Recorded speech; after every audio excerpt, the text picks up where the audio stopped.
నెల్లూరు జిల్లాలోని అంతపేటలో నివసిస్తున్న సుందరయ్య నగర్ చెందిన విజయలక్ష్మి గారు వారు ఇంట్లో తాళం వేసుకుని 1 గంట మన 15వ తారీఖున 1 గంటకి ఇల్లు వదిలి బయటకు వెళ్ళి మళ్ళీ 7 గంటలకి ఇంటికి వచ్చి చూసుకున్నప్పటికీ వారి ఇంట్లో బీరువా పగలగొట్టి బీరువాలో ఉన్న నగదు అంతా కూడా దొంగలించడం జరిగిందని తెలిసింది. వారు సంతపేట పోలీస్ స్టేషన్కి వచ్చి కంప్లైంట్ ఇవ్వగా ఎస్పీ గారు శ్రీ కృష్ణకాంత్ ఐపీఎస్ గారి ఆదేశాల మేరకు, అలాగే రూరల్ టౌన్ డిఎస్పీ గారు శ్రీనివాస్ గారు, సంతపేట ఇన్స్పెక్టర్ శ్రీనివాస్ గారు, వాళ్ళ టీం అందరూ కూడా ఈ ఎవరు హెచ్బి అఫెండర్స్ అని చెప్పి వాళ్ళ మీద దృష్టి పెట్టడం జరిగింది. ఇందులో 49 సోవరన్స్ ఆఫ్ గోల్డ్ మొత్తం దొంగతనం జరిగింది. అలాగే 1,00,000 రూపాయల నగలు కూడా తీసుకెళ్లారు.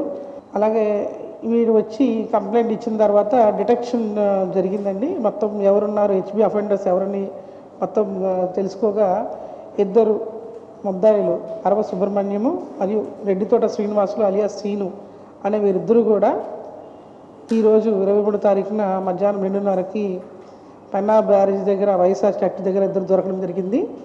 వారి ఇద్దరి నుంచి కూడా ఇంటాక్ట్ ప్రాపర్టీ అంటే ఎంతైతే బంగారం పోయిందో మొత్తం అదంతా కూడా రికవర్ అవ్వడం జరిగింది. అలాగే వీరిద్దరూ కూడా ఇంతకుముందు పాత కేసులో పాత నేరస్తులు, వీళ్ళిద్దరికీ కూడా నవాబ్పేట పోలీస్ స్టేషన్లో 459 సస్పెక్ట్ షీట్ ఒకటి, అలాగే 485 నంబర్ గల సస్పెక్ట్ షీట్స్ ఇద్దరి మీద ఉన్నాయి.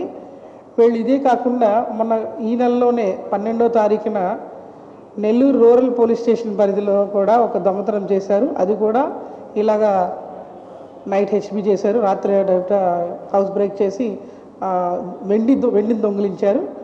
అందులో కూడా వెండి వస్తువులు ఒక 149 గ్రామ్స్ ఆఫ్ సిల్వర్ ఐటమ్స్ అన్నీ కూడా దొంగతనం జరిగింది. సో ఈ 2 కేసుల్లోనూ కూడా మన టౌన్ పోలీసులు, సౌండ్ సబ్ డివిజన్ పోలీసులు మంచి ప్రతిభ కనబర్చి డిటెక్ట్ చేసి ఇంటాక్ట్ ప్రాపర్టీ మొత్తం కూడా మీకు ఎదురుగుండా చూపిస్తాము. ఈ ముద్దాయిలు ఎవరైతే ఉన్నారో వాళ్ళకి బాగా ఫస్ట్ నుంచి ఇలాంటి అలవాటు. వీళ్ళు ఈ ఒక్క కేసులో కాదు, వాళ్ళకి నెల్లూరు రూరల్లోని పడవలూరు పోలీస్ స్టేషన్ దొంగతనాలు చేశారు. అలాగే మన జిల్లా కాకుండా రాజమండ్రి, రంపచోడవరం వాటిలో కూడా దొంగతనం మరియు గంజాయి కేసులు కూడా వారి మీద పెట్టి ఉన్నారండి. సో ఈ కేసులో డిటెక్ట్ చేసి మొత్తం ప్రాపర్టీని అంతా తీసుకొచ్చిన పోలీసు అందరికీ కూడా జిల్లా పోలీసుల తరఫు నుంచి శుభాకాంక్షలు అందజేస్తున్నాము.